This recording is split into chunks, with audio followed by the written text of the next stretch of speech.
Magic Mike Show, where you hear the experts speak. The Magic Mike Show. Tune into the show every week. The Magic Mike Show. You can trust the show is the bomb because it's being brought to you by RacingDudes.com. What's up, everybody? I'm Magic. And I'm Mike. And this is the Magic Mike Show, episode 415, Mr. Somich. 3 more weeks. Huzzah! Is it really still? Well, I guess a little less than 3. Technically, yeah, if you round up 3 weeks. That's sad. I was like, no, it's not. Yeah, no, we still got the time. Listen, we got a jam-packed Breeders' Cup show. We're excited. Michael Ellison in the chat. So many Breeders' Cup questions. Chat is already blown up right now, Mike. But I'm excited. You know, we have the Raven Run Stakes this weekend for the Filly Mare Sprint, possibly. But otherwise, we're pretty much done. We've seen everybody race who's going to run in the Breeders' Cup.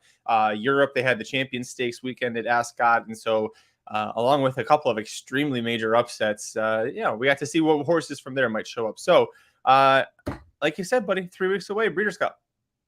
Well, let's go, man. It's fun. We were actually starting to find out what these fields are going to be like. The dirt races, obviously, still a little easier to project than the turf races. We even have American trainers throwing some curveballs at us. Chad Brown talking about the turf mile. I know Nick was excited about that comment, specifically domestic spending and whether or not he will be entered in the Breeders' Cup there.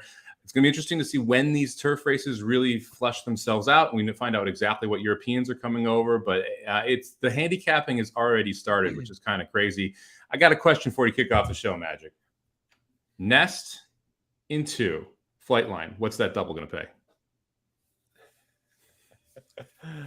For $1, $1.40, maybe $2.50. Like it will be the chalkiest. It has the possibility of being the chalkiest distaff into classic double ever. Wow. Yeah. There's so many different doubles too to play, and we'll have a lot of fun as we get closer. They haven't released the full wagering menu or the order of the races yet, but that'll be a fun thing. If you haven't yet, subscribe to our YouTube channel, youtube.com/racingdudes. So much Breeders' Cup content coming out the next couple of days. Aaron actually helped me put together the top 5 prep races, the replays for them for both the Breeders' Cup Classic and for the Juvenile. So like the most important races we think for handicapping those. So go check it out. If you like it, we can do it some more for other divisions. Just let us know. But that'll be over there at the channel along with other stuff coming out, Mike. But let's get into it. You ready? Let's do it. Riders up.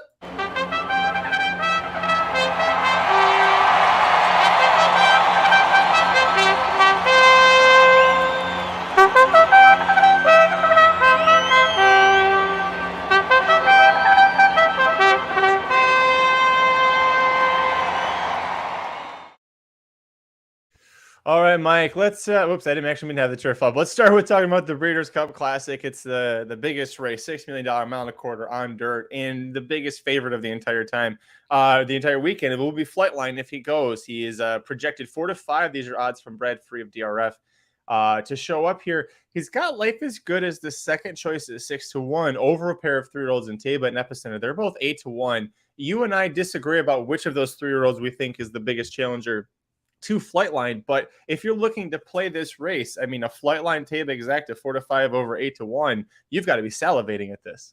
Yeah, I can't believe Life is Good as the second choice at 6 to 1. That doesn't make any sense to me. I realize Life is Good has been very good, but I don't really see how Life is Good wins this race. You know, like if you think about this, the strategy of it, is Life is Good going to go to the front and just air this field? No, Flightline's faster. So like it gets into a situation where what strategy does Life is Good use, sans Flightline missing the break, that puts Life is Good in the best possible scenario to make up the talent gap that's between Life is Good and Flightline. So I think it's going to be really tough for Life is Good to win, and that 6 to 1 price seems just wild to me. I would probably have Life is Good as the 5th choice in this race, maybe 4th, but right in that Hot Rod Charlie range, because I think that's really where you should see Life is Good from a price perspective. To me, it's Taba or it's Epicenter, and when you look at those two, you really have to make a decision of like the conversation comes down to Epicenter, and have we seen Epicenter's best, or does Epicenter have the right to improve? And then Taba, how much can Taba improve? Because Taba has the right to improve because of the number of starts.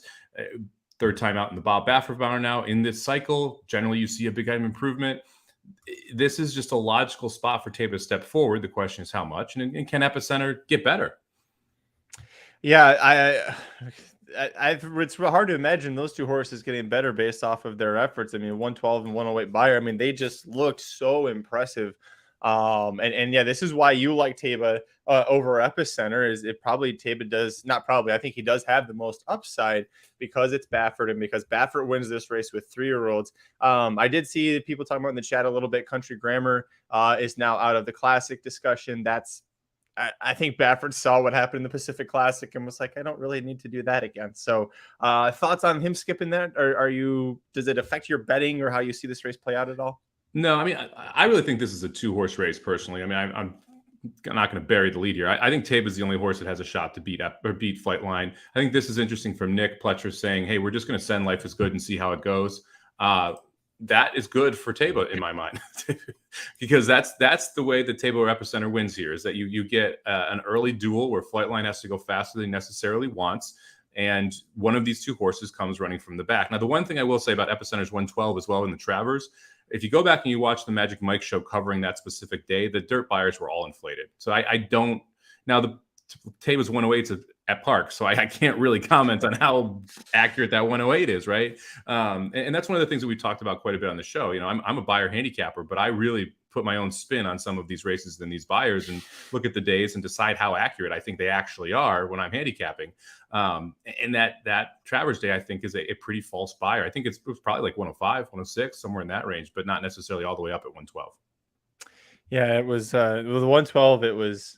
I watched the replay because obviously it's going to be part of Aaron's top 5 replays for the Classic, and the crowd noise. Holy smokes, I forgot how electric that crowd was. And it's almost like the crowd's electricity juiced up the buyer just a little bit. Just like how Parks gets everything juiced up, but for, a different reason. Nick in the chat says, Pletcher already told us Life is Good's plan. He said the only way to beat Flightline is to make him come after him, make him run as fast early as possible. If you like Taba, if I like Epicenter, it's so hard to make money with Flightline. If you think there's a chance, if you want to take a flyer that he gets beat, hearing that Life is Good is just going to gun. I love that for both of our horses, whichever one. I mean, let them duel out. Who is the best 3-year-old right there? Maybe we'll have Taba and Epicenter both going past him like that. And by the way, I see it brought up in the chat, Rich Strike. This is a good setup for Rich Strike if he goes to the Classic. Yeah, I really hope I'm gonna do a whole video on this on Rich Strike and where he will run next, if it's the Clark or the Classic. I would kind of hope that it is the Classic for a couple reasons. First off, betting wise, I'm curious to understand what price Rich Strike goes off in the Classic if he's there, because true odds, this horse is a massive price, right? He won't go off at 20-1. I mean, I think I wouldn't be shocked if he goes off in single digits. And I think that horse should go off closer to 60-1 in this race, right? Like the real price is somewhere in that range. And I've taken some heat for saying that he should be a lot higher of a price. And I thought his Travers was actually an excellent race. And then the Lucas Classic, he followed it up. Also a good race, kind of validated what he did in the Derby in those 2 spots. But still, the waters are so much deeper than those 2 races here. Flightline is here. Older horses are here, right? It makes it a lot more difficult for him. I got to say, I'm shocked by the morning line prices here too. I want to say I'm really excited to play, Flightline into Taba as an exacta, but these morning line prices are so bad. Flightline at 4 to 5 is absurd. That horse is not it should be at highest 1 to 2 in the morning line, at absolute highest, and more accurately should probably be 2 to 5 or 1 to 5, because that's what Flightline's going to actually go off at. Yeah, some other competitors here at the bottom. Cyberknife, I would say he goes to the dirt mile. By the way, Cyberknife is retiring after the Breeders' Cup, so wherever he goes, they're probably going to try and find the bet. They haven't announced his stud fee, just that he's going to stud. So with that in mind, Mike, I kind of hear and think they might go dirt mile, because that Breeders' Cup win is going to be a lot easier to happen in the dirt mile there, and it'll really boost that stud value. But let's move on. We got the turf to talk about next. I wanted to use the DRF one because of the turf stuff, because of the Europeans. They're into this a lot more than we are right now. Rebels Romance right now is the 5-2 morning line favorite, according to Brad Free here. No argument from us. Charlie Appleby has been, I think this horse is undefeated still on turf, won the Prix Von Europa in Germany, which is Group 1. Appleby brings over the best horse for this race, it seems like, almost every year. Don't you agree? Yeah, I mean, you got to respect Appleby with whoever he ships over here. Rebels Romance is the one that we're hearing is coming now. So at that point, I think you got to trust this horse is a deserving favorite. Tough to take any horse in the turf at 5-2, but if you're going to, taking an Appleby is a bad choice. Rebels Romance into Flightline. Usually the turf is right before the classic. That double is you can't really make much money there. Warlike Goddess is the 4-1 second choice here, by far the highest of the Americans. I don't. Yeah, the fact that Bye Bye Melvin, by the way, is the second choice for the Americans at 10. There's just so much wrong with this. But looking at who shows up here, I mean, Warlike Goddess, we know what she does against the Americans at a 4-1 price, and I think that's pretty fair for what she could be here. Do you like her at that price? No. I think this is way too low. I think she's got to be 10 to 12 to 1, something like that. This is a much more difficult field. I mean, last time we saw her, she was beating Gufo. Okay. I mean, what's Gufo in this spot, right? Like that race was not that stacked when she faced the boys. It was a good test for her, but when she's sitting on the board at 3 to 5 in that spot against it kind of gives you an idea of how talented that field was. You turn around here and you're going against the best turf horses in the world. We do have a couple shipping over in this spot. 4-1 is too short. Gufo is not even off on the board. That's where Gufo is at in this race, in this proverbial spot. Yeah, and I think I'm pretty positive this hasn't been updated. I know DRF does it once a week, so they haven't had a chance to update. Gufo is not going to the Breeders' Cup. He's he kind of trailed off there at the end.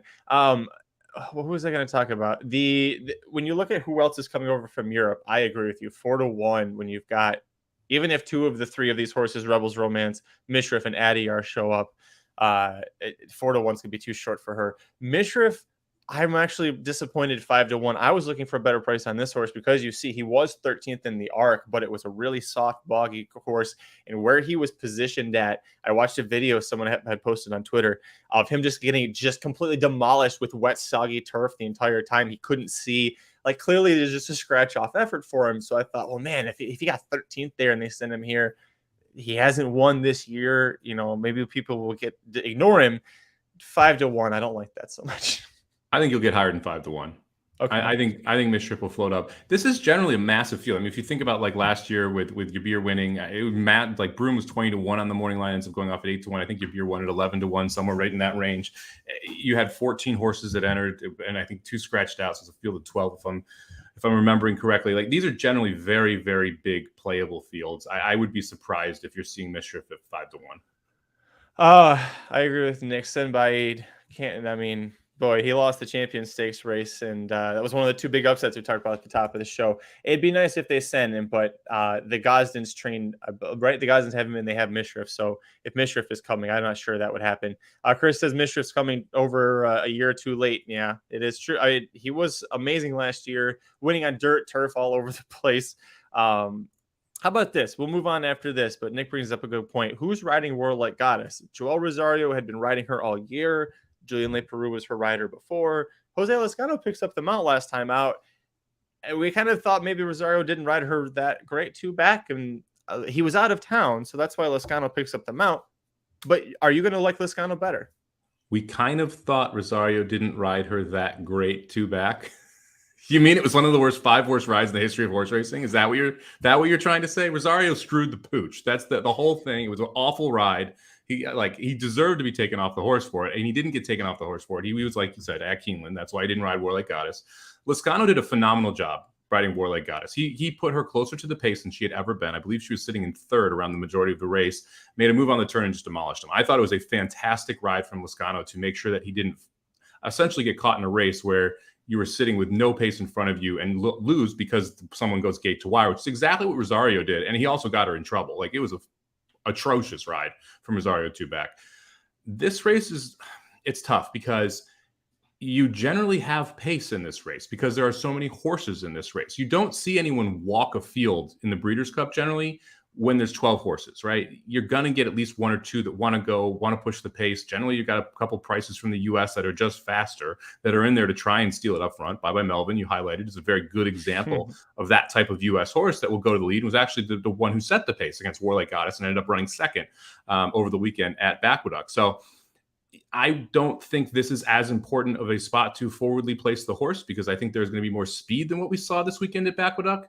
And you got like the ride where Rosario screwed the pooch was a 5-horse field and someone walked the front, right? The race we just saw was a 6-horse field. And that's why Warlike Goddess was more forwardly placed. So I don't worry about it as much. Rosario's a good closing jockey. You probably are putting Rosario back on the horse. Leparoux won on this horse. Like Warlake Goddess is just good. I don't as long as the jockey doesn't get her in trouble, then she's phenomenal. And that's the key is are we going to get in trouble or not? 12-horse field coming from the back makes it a lot more likely. Never had an issue really with how Julian Leparoux rode her last year. I know Rosario was an upgrade over virtually every jockey in the world, but I was a little surprised by it. I don't know what the details. Maybe Leparoux wasn't around for something, but let's talk now about the distaff. A lot of people have been talking about it in the chat since before we even got started here. We've got two Title Pletchers on top, Nest 2-1, Melith at 5-2, very clearly separated from Search Results Society. We're all Team Nest here at the Racing Dudes, right? Yeah, I don't trust Malathaat at that price, and you're going to get about the same price, I think, on Malathaat and Nest. I've already watched the movie where I bet money on Malathaat and she loses the distaff in a race she should have won. I don't really need to watch that movie again. Nest should be 6-5 in this spot, somewhere in that range. And if you're getting around 2-1, I think it's a great value. Malathaat adding the blinkers and improving off of that is the one concern I have. I mean, she's been significantly better since she put the blinks on. And you saw it, especially the second and third time she wore them. This will be the fourth time. I'm hoping that means she takes money and that's what gets you a little bit better of a price on Nest, because to me, it's those top three that I'm most interested in: Nest, Malathaat, Search Results. I don't trust Malathaat. And Nest has been phenomenal, and she's done it easily and able to do it on wet tracks, dry tracks, like everywhere. So I don't have any issues with Nest here. I think she's a deserving favorite. A couple more points. Malathaat is 3 for 3 at Keeneland, and a 4-year-old daughter of Curlin. I mean, they are both Curlins, but being 4, they're known for getting better as they get older. So some things to like about her. I think you can make very fair, strong arguments for either one of these horses to win it. I'm Team Nest. Malathaat has a grinding, never kind of stop move. Nest is she's got that kick. When she needs to turn it on to either go after somebody or to take off from somebody, she can do that. Malathaat doesn't really do that. So, I'm with you on that one. Vinny Blonde from Real Dynasty Picks did a couple of videos for us on our YouTube channel, which are doing great, by the way. Lots of people watching us and talking about it. If you haven't yet, go check them out. He did one about horses that he's really excited to play for the Breeders' Cup. One of his biggest favorites or horses he's willing to or excited to play against is Search Results here. She's the third choice, 5-1 for Chad Brown here. She is going to have to go a mile and an eighth, which might be hard for her going if she tries to go on the front end. And if she tries to go fast early, Society's also going to be there with her as well. So Search Results, do you think she's a play, or are you looking to fade her? She's all about the pace setup here. Pace setup and draw. You have to remember, Search Results faced Latruska in multiple races where she was going longer distances against older fillies, and Latruska is not going to be there. And Latruska was a problem for Search Results, just like Search Results was a problem for Latruska. The fact that neither of them are going to be around makes it easier, or that Latruska's not going to be around, is going to make it easier for Search Results on the front end. Now, if Society goes and gets a little crazy out there, then things could change, right? And that's how it also, like, the draw is going to make a difference here. If Society draws outside of Search Results most likely gets the lead, and then it's all about how easy that lead is going to be. We'll see what happens. You also have like Clairiere in here for Asmussen and Society for Asmussen. When you have a horse like Clairiere that's going to come from off it, you got to think, if whoever's riding Society, the instructions are going to be gun it, go. Like, I don't like. Yep. Take it to Search Results, because we have a horse that's coming from the back that I want to make sure the pace setup is there. And I don't want Society sitting in second, letting Search Results run slowly around the track up front, right? So we'll see what the actual draw is, and we'll see who's in the race. But if Search Results gets to be lone speed, I'm interested. If Search Results is not lone speed, then I think she's a good play underneath, because I've been very impressed with the gutsiness she's had of holding on to second or third in races where she set grueling paces, but I'm not really interested in her winning at that point. You talked about a little bit, and Charles B brings it up too. If Clairiere goes, watch out. She's being forgotten. And if Nest loses this race somehow, Malathaat at 5-2, that's not a price I want to take there. So I really think that Clairiere, if she rebounds from that race, was the personal ensign when she just had a misfire. And the notes here on DRF says she sustained a cut tongue, or she cut her tongue while she was screwing around at the gate. You remember, she never ran a lick that day. We were like, something's off. If they bring her back from that straight into the distaff, that tells me she's riding, or she's training very well. She had to work yesterday, 59-4, bullet best of 34 at Keeneland. I think Clairiere is probably going to be my second choice after Nest. Another 4-year-old daughter of Curlin, just like Malathaat too. Really improving at the right times here. Yeah, I'm interested in Clariere. Especially at these prices, right? I mean, if you're staring at 6-1 and 5-2, I'll take Clariere over Malathat, right? If they're both 4-1, I think then it's a little more difficult for me. But at 6-1 and 5-2, it's not that tough of a choice. And like Clariere, probably a good tournament horse here, right? Because you're not gonna. I mean, maybe I don't think Secret Oath has any shot at winning. So yeah, if to me, in my mind, Clariere is probably the tournament go to here because you're going to get 6-7-1 on a horse that's probably the second best and could win. Let's talk about a race I know that we've been pretty excited about for a while, the Turf Mile, also known as the Mile here. And a big reason for that, Modern Games. Boy, if he shows up for this one, the winner of the Breeders' Cup Juvenile Turf last year looked as good as ever, winning the Woodbine Mile, a win and you're in. For this event, he's tagged as the 5-2 favorite. He's probably going to be 7-5. All right, Mike, I don't think 5-2 is, I don't think we're going to be very close on that. No, I mean, lost over the weekend, so maybe that helps the price a little bit, but I doubt it. Like everyone remembers Modern Games from last year because of the fiasco that was the last race on Friday at Del Mar as well. And there's a lot of people that were betting him last year excitedly. I think there's going to be a lot of people that want to throw some money in on him this year again. We'll see what ends up in this race because we've heard a lot of rumors about the mile and who's going to show up here as well. But you're going to need to have a couple heavy hitters that like will sit at that 5-1 price and take money. Like you see Regal Glory sitting there at 5-1. You need like 3 or 4 of those to try and hold up this 5-2 price. I'm just not sure we're going to get that many horses that people are excited to bet when they're sitting on the board at 7 or 8-1. That will help Modern Games float up to a number that's like sub 8-5 or above 8-5. So I think you're just going to see 7-5, 8-5, maybe a little shorter. You see Regal Glory's listed in here in Italian. If she shows up for, we were thinking Filly Mare Turf for her, and she's not listed, so that's probably where they're listing her as well. Order of Australia won this race 2 years ago over this course, coming into this with a very similar work or record pattern.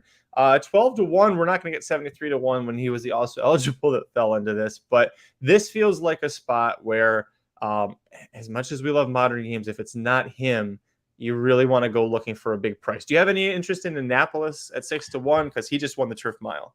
I do have interest in Annapolis. 6-1, it's a little short. I was hoping for double digits on Annapolis. But this is a horse that we really liked at 2, that missed the Breeders' Cup at 2, and then comes back at 3 and has slowly gotten better and better, and then just saw a massive jump the last 2 races. Those last 2 races were big time steps forward. 3-year-old late in the season, incredible turf breeding. Like everything points to this horse getting better.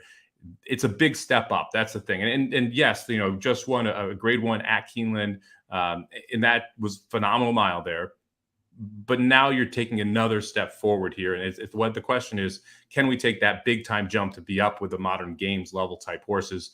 We have not seen that race, but I think if you can make the case for anyone who hasn't run it, that could run it, in this case, I think that Annapolis is a good example of who could jump up. You're muted, Magic. Sorry. They came out earlier today. They haven't had a chance to update yet at DRF. Domestic spending for Chad Brown. This is the horse that almost won the Breeders' Cup Turf, 17 years ago, something like that. And he's been training. We knew, about a month and a half, 2 months ago, he was back in training. And Chad Brown said he could come back for the mile. I don't know about that. That's a horse that seems like an mile and 8. That's a good prep race for him to come back at. But I don't know. What do you think about domestic spending? How does that affect you when you look at this race? It's a head scratcher, to be honest. I mean, I'm going to have to, I'm not a big watch the workout guy. I'll probably watch some of domestic spending's workouts just because we haven't seen him in so long. Generally in these spots, what I say is, look, Chad Brown's not putting him in here just because he thinks the horse is ready. He's got to think the horse is going to fire an A shot, right? So if that's the case, then I'm going to look at domestic spending as, being himself. And is that good enough to win this race?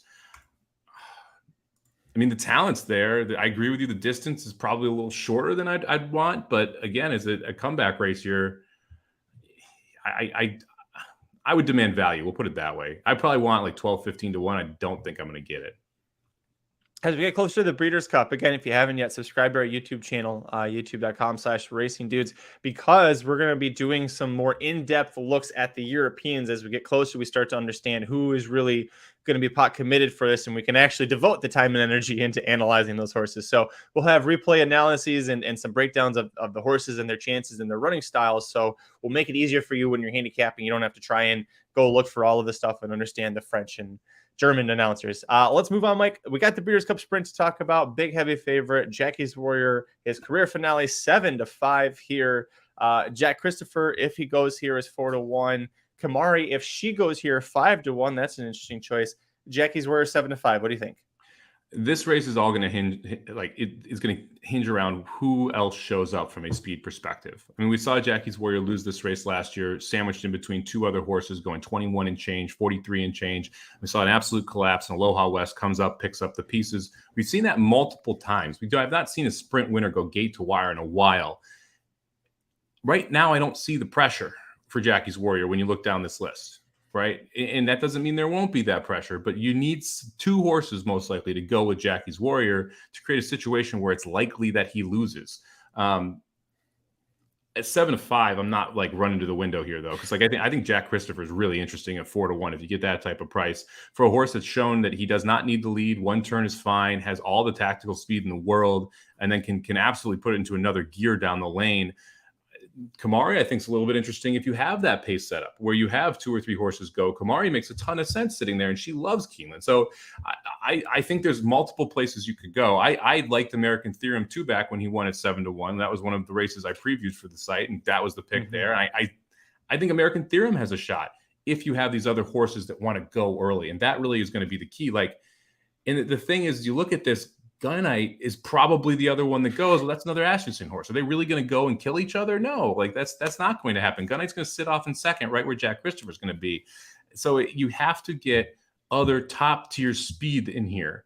And every year we've had cheap speed along with some of these faster, really good sprinters. We don't have that on this list right now. That's going to be the key: is do we get one or two of those horses inserted? Watch out for Willie Boy from Florida if he shows up. That horse likes to burn. For Jorge Delgado. So I don't think he's got a chance to, watch out for him to screw with the pace. That's what I meant. I don't think he's got a chance in hell to win. I was distracted by Manu while getting an 89 for winning the Phoenix. That is, holy hell, that's a really bad number for a Breeders' Cup winning year-end race. That's really bad. Elite Power, not a great number either. Only got a 91 for the Vosburg. That'll keep him from being overbet. As you see, 10-1 there. 91 is going to scare some people off. We'll find out more. We got to wait for Chad Brown to decide what he wants to do about Jack Christopher. But any other horses in the sprint division? No, I mean, I think this is pretty good. To me, it looks like I think it is based. If this is the field and everything we're hearing, Nick is right. We're hearing the lean is the mile. If this is the field, then Jackie's Warrior probably wins at 4-5, 3-5, somewhere in that range. If Jack Christopher's not there. All right, let's move on, Mike. The next one on the list, let's see, what do we got? Boop-a-doop-a-doo. Filly Mare Turf. All right, we can talk about in Italian, the Chad Brown three race win streak. She's won a lot of races, and she does it gate to wire. She is the highest American at 6-1, but you have Dream Loper, who might go to the mile, but they're also thinking Filly Mare Turf. Above the curve, Nashua, all listed here for the Filly Mare Turf. It's hard to know. I don't know much about the Europeans that are listed here, Mike. So let's just focus. Unless you do, let's just talk about the Americans in Italian. 6-1 for a horse that you know is going to go straight to the lead and try and take him gate to wire. Is that the right price for her? Probably. We'll see who else is in there. Man, I didn't like this horse at all before that Diana. And I was skeptical about that Diana, but that race again back at Keeneland this weekend was phenomenal. And that's the thing, is that you saw her take that step forward at a mile, which is a distance she struggled at earlier in the year, goes to Diana, wins a mile and an eighth, and carried that speed wildly impressive. I mean, broke the track record, right? Went 22 and change, 45 and change, 109 and change, going a mile and a quarter over the turf, and never even slowed down a lick. She was just gone the entire time. I was at the track that day watching that race, and I'm like, oh, she's screwed. 109? No way. We're not going to hold this speed. She just kept going. And the key is she gets loose and she's comfortable, and she's got this cruising speed where she just gets out there and no one can catch her. She probably doesn't need to go 22 45 to be loose in this race, right? Like that's the thing, is that if she can go out there and she can go 23:47, man, I don't want to try and run her down in the lane. You know what I mean? And I'll need to watch these Europeans that end up running in here. The replays are your friend. YouTube is your friend. Google the horse's name and the date of the race, and 99% of the time, our channel will be your friend. We'll Okay, have there you all go. that Magic. for you. Magic, our channel will be your friend on YouTube, where we'll have a lot of these replays up of these horses so that you can watch them run. And we're going to do previews of these races and talk about it. And Magic will clip in videos of that. But a big key is watching those races to figure out what the pace play is, right? And do the horses want to go to the front or not? Because if there isn't a European that wants to go to the front and she gets out there and she's just happily galloping along, she can be worse than these European horses and win the race because she'll have that pace edge. So yeah, I mean, in Italian to me is the one US horse I'm interested in here. 6-1 feels a little short. But I'm probably not leaving her off at 6 or 7-1 on my tickets. We'll put it that way. The only thing that could possibly screw up in Italian is going to Vegas draws the rail or something. But even then, going to Vegas isn't as fast. I was just going to say, she's not nearly as fast, really. In Italian's got that natural, just, a newspaper of record was that way. Another Chad Brown trainee, that when she would get out of the gate, off she goes. I think that Michael Austin, there's people agreeing in the chat, but play the Euros, you play in Italian, move on in that one. So we'll worry about the Euros as we get a little closer here. Let's go talk about the Dirt Mile. I don't think we're going to have too many Euros in this one. Laurel River. Wow, Laurel River, 5-2 favorite right now. Brad Free, he knows Bob Baffert. Yeah, Jack Christopher, if he goes, is 4-1. Gunite, if he goes, is 5-1. Cody's Wish, 6-1. I think, if you like Cody's Wish, you really want Jack Christopher and Gunite to both go so that you can get 6-1 on him there. 5-2. Laurel River's my top pick, but that is that's an inflated buyer causing too short of a price for me. Yeah, I'm probably Jack Christopher here at those prices, 5-2 and 4-1. I have no interest in Gunite at 5-1. I probably don't have any interest in Cody's Wish at 6-1 either. And I get your hype on Laurel River as well. I thought Laurel River was an interesting choice in was it the Bing Crosby, the sprint race that he ran prior to the Pat O'Brien is a sprint, but it's for the Dirt Mile. But in the race prior to the Pat O'Brien, he was in against American Theorem, and I think he ran second in that spot. I'll look it up. Anyway, yeah, I think Laurel River is interesting. I still respect Jack Christopher more because of the body of work than what we've seen from Laurel River, but I understand. Well, I don't understand the 5-2 price. We'll see what this actually goes off. Because I also think Jack Christopher gets bet heavily in this spot, and then my opinion may have to adjust because I don't think Jack Christopher's 4-1 in any world without that. Life is Good is not in the Dirt Mile. Jack Christopher's not 4-1. I would expect Jack Christopher's like 7-5 in this race. So I think these morning lines kind of skew the opinion of that. I will say this, though. Look, if you get Laurel River, Jack Christopher, and Cody's Wish, this is the best version of the Dirt Mile we've seen in a while. Because you had Life is Good last year and nothing. And 2 years back, I can't remember who was the heavy favorite. Omaha Beach was in it a couple years ago and nothing, right? And Omaha Beach lost, ironically. But you've generally had poor fields in this spot. And this is a pretty good field, especially if you get Cyberknife, too. And highly motivated in pipeline, not slouches, So... to me, the at least the Dirt Mile is interesting this year, where it's been, as Aaron put it, the redheaded stepchild of the Breeders' Cup races on Thursday. Yeah, Michael, loving that. Jack Christopher, Laurel River, and Cyberknife, those are good uses there. Yeah, this is shaping up to be especially because you have so many people who are scared of Flightline and they're have no Ginobili. Jesus. Yeah. He was second. It actually wasn't a bad bet because he was chasing the closest and then just quit because he was chasing Life is Good. It was a great example of hammering an exacta in the BCBC. And on that note, Chris, wonderful run this weekend at the Keeneland tournament. Was in the lead. I think it was 3 races or 4 races left, and just missed closing that thing out. So excellent run this weekend, Chris. Almost got it done there. Yeah. I did see, I forget who it was. If you're in the live chat, say so, or if you're let me know in the comments. If not, somebody knocked out Dr. Tang. They got second, and Dr. Tang was third. They beat him out for some sort of I think it was a qualifier. There it is. Yeah. Tom beat out Dr. Tang for a FloCal seat on Saturday. I was fortunate enough to get one on Sunday. It's been a blast the last couple of weeks because there have been people on Twitter who have tagged us and said, hey, I got into tournaments. Tom O'Connor, congratulations. I'll see you there now. We're both qualified. It's been a blast to see people say, hey, I started playing tournaments because of us talking about tournaments and because of the tournament challenge, things like that. It is a phenomenal way to bet the horses, especially on days where you're like, hey, I don't want to spend a ton of money, but I want to have interest in all these different races. And Saturdays was a great card to play. It had a lot of Aqueduct, a lot of Keeneland. Sunday's a lot of fun as well. So make sure you're checking out those tournaments. There's going to be a tournament challenge for racing dudes on the Breeders' Cup Day. We're going to have all of the Breeders' Cup races for the Racing Dudes Tournament Challenge. 1 in every 5 people qualify for a $500 free roll. That's going to be on the 26th, I believe it was, of December. So make sure you're checking that out. Follow racingdudes.com. Subscribe to the Inner Circle emails, and you'll get updates on when those tournaments are going to be. Chris also says it was a tour de force and how not to bet the last 5 races of a live match. Hey, listen, you got to learn somehow, buddy. I'm sorry it was in that format, but you got to. Yeah, there you go, Tom. A $28 qualifier to another, and now he's got a $15. That's the Mike Somich way of qualifying. Congratulations, you just passed. Mike, you graduated from the Mike Somich School of Tournament Play. It's fun, man. It's a blast when you have like these. You take these little amounts of money and you have a shot at these massive pools now. Because the one that he's talking about is FloCal. It's a Florida, California. I think it's going to be Gulfstream Santa Anita 2-day tournament in January. $1,500 to enter. There'll be $600,000 in that prize pool. The winner's going to go home with probably like $150,000 somewhere in there, and he's in it for $28 now. That's incredible. It's a blast. And it's a lot of fun to play that tournament too. It's one of the best tournaments to play. As Mike likes to say, you just play with house money. Just you go have in, and the lack of stress with that is if you're not committed for already a couple $100, that's $28. Like it's just take some shots and maybe you'll actually get some good ones. Curious if you have any interest in taking a shot in the Breeders' Cup Turf Sprint. Golden Pal 2-1 favorite. Highfield Princess is 3-1, and she, as it says here, the winner of 3 consecutive Group 1s overseas. Holly Doyle is the rider for this horse, and the two of them, Holly Doyle, by the way, I'm excited to watch her when she comes to the Breeders' Cup because she is riding as well as anybody in Europe right now. But looking through this field, Golden Pal, clearly the favorite. What price does he actually go off at?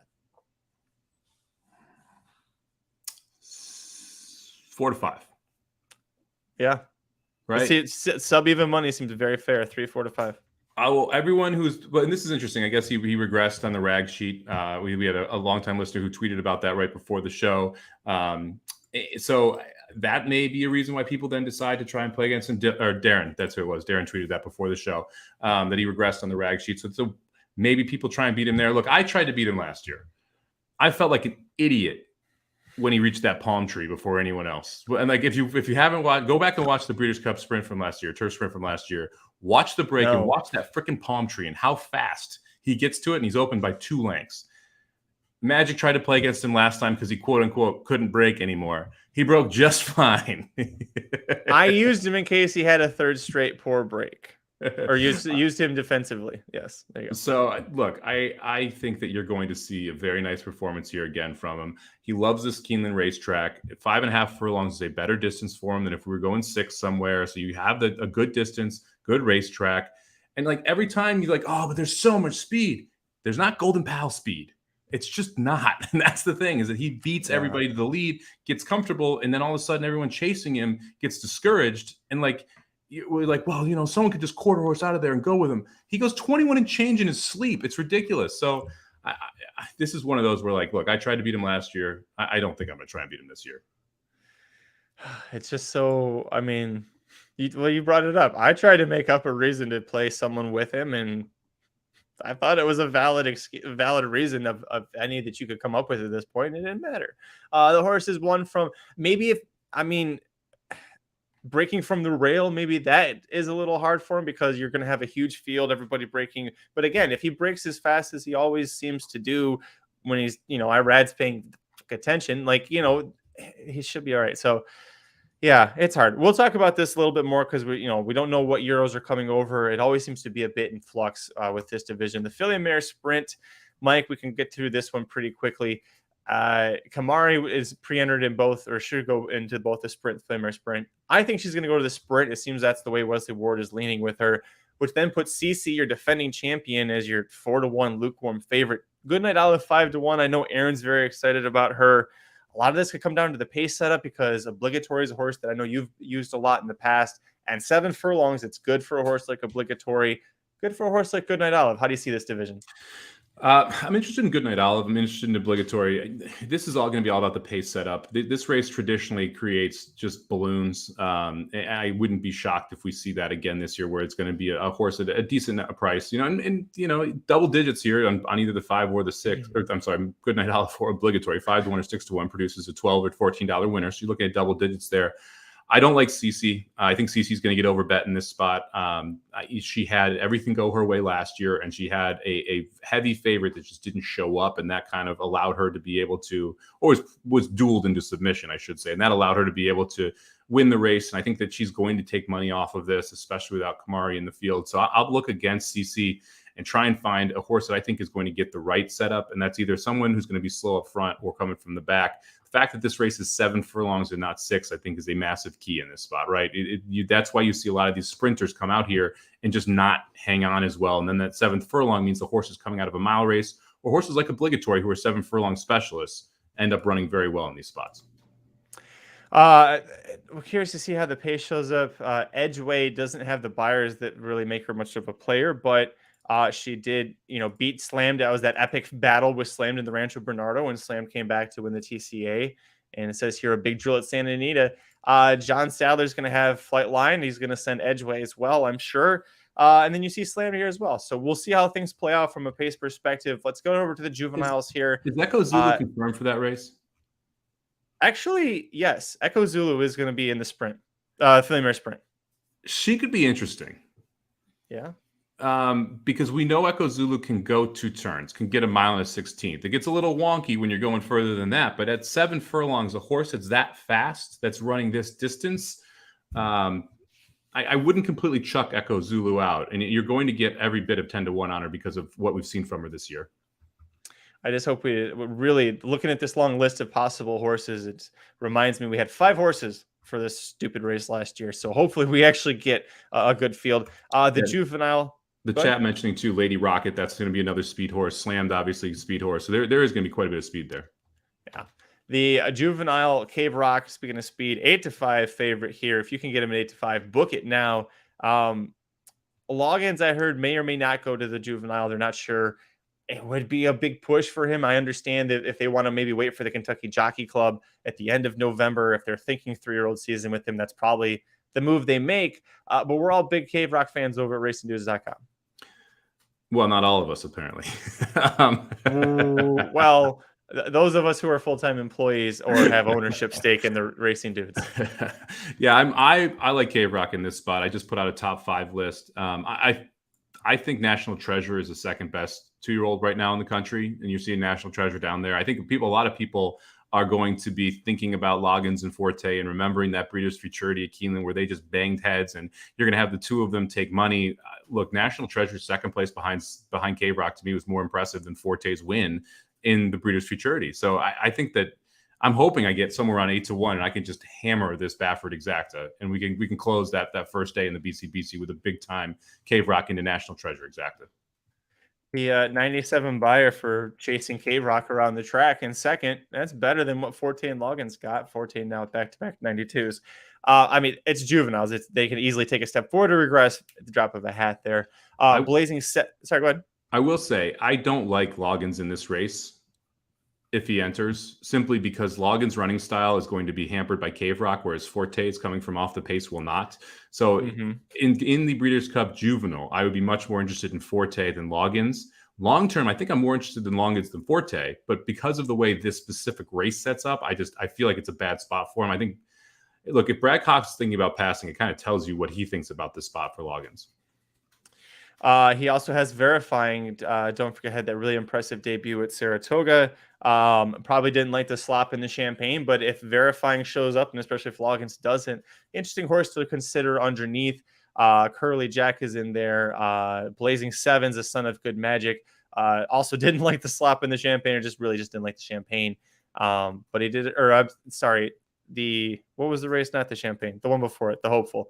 But does it come back in the Champagne? So he's a son of Good Magic. Good Magic was really solid at 2 turns. Blazing Seven seems like a horse that's built for 2 turns. Not to compare him to Zane in terms of running style, but a Chad Brown horse that could probably hit third, right? Blazing Sevens. I got a little interest in Blazing Sevens. You're going to get the setup. I had him in the Champagne there, got a nice price on him, and the whole reasoning was it looked like a race that could collapse. Look, that's the same thing you're seeing here. If Cave Rock loses, it's because Cave Rock quits because they went too fast. Now, I don't think that's going to happen, but that is the way that this goes down. And National Treasure was going to be forwardly placed, right? Loggins would be forwardly placed if he's there, and all of a sudden you have three horses that have speed. Yeah, you could see someone come from off the pace. The problem is that I think that he's a poor man's version of Forte, who was planning on being in the race. So it'd be tough for Blazing Sevens to beat Forte when I think Forte's better and we'll get the exact same setup. Those Iroquois horses, I think traditionally don't, in the last 10 years, really do not do well when they go to the Breeders' Cup. Let's take a look at it. We'll skip the turf races, so we'll end here on the Juvenile Fillies. Raging Sea is going to be pointed to this race. I just saw the headline up there for Chad Brown, and she was the pick for I think most everybody to win the Alcibiades Stakes. Didn't get the job done, had a weird step, and then still kind of kept running. She gets DQ'd, but a really good effort there overall. Now she's going to go her third start of the form cycle, whereas Wonder Wheel, Chop Chop, that was their third start in the Alcibiades Stakes. So Raging Sea 6-1, your top pick. Are those buyers right? That's got to be 83 for Wonder Wheel in the Alcibiades. Yeah, 73. That doesn't make any sense. Look, I like Raging Sea the most of these horses. I think the upside on Raging Sea is there. Third start, second off the layoff, third career start. Makes a ton of sense that Raging Sea would take a step forward. I also like the fact that Raging Sea has tactical speed, where we saw Chop Chop have absolutely none of that last time out in a race that's kind of devoid of speed. Wonder Wheel kind of inherited the lead in the Alcibiades by holding the rail and drawing the rail. If Wonder Wheel doesn't draw the rail or draw inside of all the speed, I'm really interested to see what kind of trip you end up with her. I'm going to not play Wonder Wheel here. I think she's 9-2, so a very lukewarm favorite, but in my mind is one that you can leave out. It'd be interesting to see if there's anyone at a price you can get. I'm a little interested in Atomically, who's coming over. I think didn't Atomically run second last weekend? I'll look it up. I know she was running in all of the Florida Sire Stakes. Oh, no, I'm thinking of Uncontrollable. I'm sorry. I'm a little interested in Uncontrollable down there at 20-1 for Mike McCarthy for Rapoli, who is a filly that he sent out west. Of the West Coast horses, that is the only one I would be interested in, specifically because Rapoli generally pretty good selecting fillies. I thought it was interesting he sent one out to McCarthy. Generally, the fillies are bad from the West here. We've seen that the last couple of years in both divisions, the older and the younger. So we'll see what happens. But to me, Raging Sea is probably the pick right now. I'm a little interested in Chop Chop and then a little interested in Uncontrollable. A little worried that Chop Chop might get a little too much steam after that effort there. Sometimes when horses have a big effort, and that was, again, third career start, I'm worried that she's going to get overbet. I am interested in who ends up being the speed here, I should say. This is a field that you could see an upset winner go gate to wire. Yep. And there's not, because Wonder Wheel is kind of cheap speed there. And I guess, Chocolate Gelato too. We got to talk about Chocolate Gelato. She's phenomenal. She could be very, very tough in this spot. And she has some speed if she needs it. So Chocolate Gelato is another one that's going to be tough. I just laughing here at the end, telling me no lies that her buyer figures keep coming up soft. 71, 73, 53, but Miller, quote, pays the same. I just read that. You're like, you dirty rat bastard. It's like, I juiced her up to get her there. That's fine. We're going to get paid. All right, let's close that out, Mike. The other races we'll come back to once we have a better idea. But thank you so much for joining us to go through the Breeders' Cup divisions. We got through just about everything. Everybody in the chat, you guys were awesome. Loving all of the comments. Sorry we didn't get to everybody, but we were reading them. It just, this show would be, it'd be another episode of Blinkers Off if we just sat here and went through all the comments. It'd be that long. So, Mike, we're going to close things out, but I know Wednesday we got another edition of Dudes Who Bet Daily. I'm so mad I didn't go 3-0 over the weekend. I was so mad about that one. But the Falcons, I should have picked the Falcons to win outright. That was a good effort. Yeah, I was on the Niners midweek, and then it just kept getting worse and worse and worse for the Niners. And then I don't know if you watched the game. They were without 4 defensive starters going into that game, and they lost 4 defensive starters in the first quarter. So 8 of their 11 defensive starters ended up not playing the second through fourth quarter. Now, they gave up points in the second quarter, in the third quarter as well. So, or they gave up points in the first quarter before those 4 starters were out. But a tough spot there for San Francisco to just get hampered by those injuries. Great pick on Atlanta there. That was never a loser. They were always in control of that game. Aaron gets home the 3 touchdowns there for Allen in the feature game of the day. excellent game, Bills and Chiefs. Interesting to see how the defenses change strategy and really try to keep everything in front of them. Let both teams run, which slowed the game down quite a bit and the points down quite a bit. And then our Giants, Magic, 5-1 on a 6.5 win total. We only need 2 more now. Can we get this done here by like week 10 and just call it a day? You jokingly had said that when we're like, you can do this by this, but we looked at the schedule and on that earlier episode of Magic Mike Show, and yeah, it's looking pretty good. There's also, the Eagles are looking solid, but the fact that the Giants are continuing to it wasn't just, hey, we beat the Titans, we're looking strong early, we're going to fall apart. They're doing pretty well.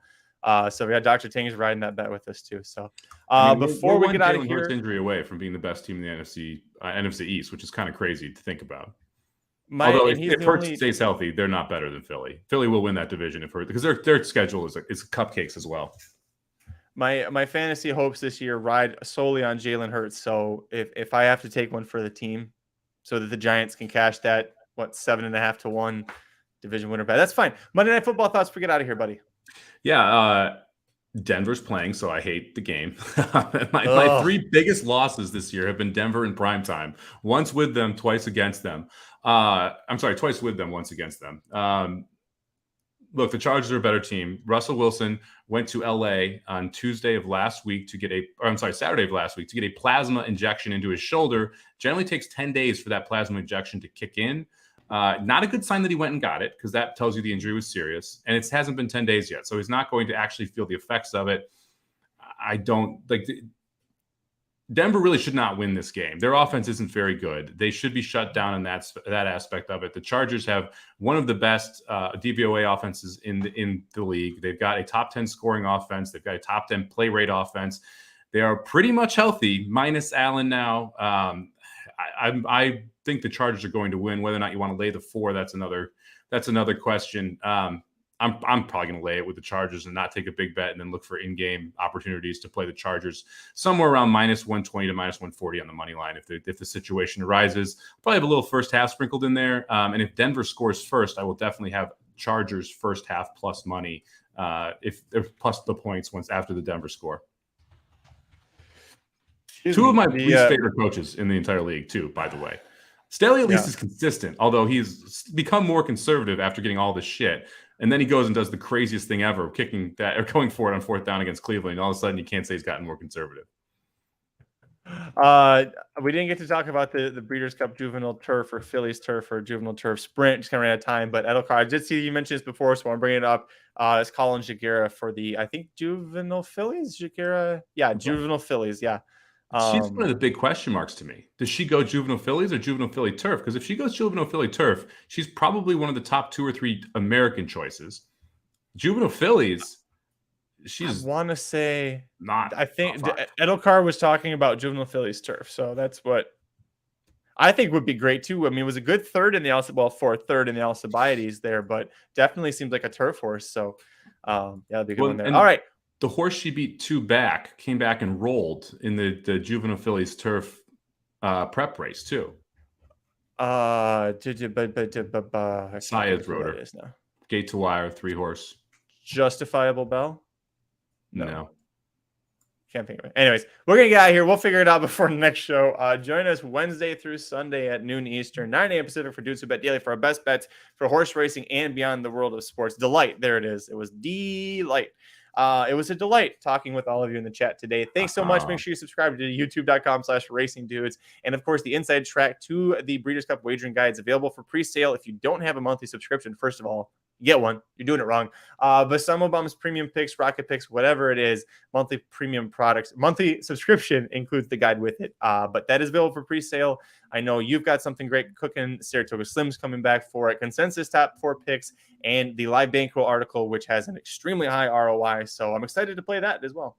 Yeah, I'm excited. I'm going to write my BCBC article again this year. We've talked about tournaments a couple times in here. And if you've never had the chance to play a tournament, the Breeders' Cup is a great opportunity to do so. It's a $10,000 buy-in for the BCBC. You get $7,500 of a live voucher to play it. You don't need $7,500 to play to simulate playing the BCBC. I had people last year who were sending me DMs on Twitter saying they played it with $75. Other people that played it with $750. Essentially, just take the rules and divide by 10 or divide by 100 and get experience of how you would play it if you were in these situations, how you would try and attack the tournament. You know, it's a great way to learn without paying the full price and still getting the experience. And so even on some of these smaller tournament days, if you're in the BCBC or if you qualified for one of these tournaments for $28 or $56 or whatever it was, play it with a smaller denomination and just go in there and be like, okay, how am I going to structure this? How am I going to attack this card? It's invaluable to have just the experience of trying these things. We'd love to have you join us for the Racing Dudes tournament. The Breeders' Cup 2-day tournament is going to be a lot of fun. And, of course, make sure you follow us on Twitter. I'm at Curtis Kalleward. He is at Somobomb 18, number 1, number 8, Corporate Overlords, at Racing_Dudes. Once again, go to youtube.com/Racing Dudes. Check out all the Breeders' Cup content we've got coming at you until Wednesday or Thursday when we're back for the Magic Mike Show at 5 Eastern. I'm Magic. And I'm Mike. Good luck this week, y'all. The Magic Mike Show, where you hear the experts speak. The Magic Mike Show. Tune into the show every week. The Magic Mike Show. You can trust the show is the bomb because it's being brought to you by RacingDudes.com.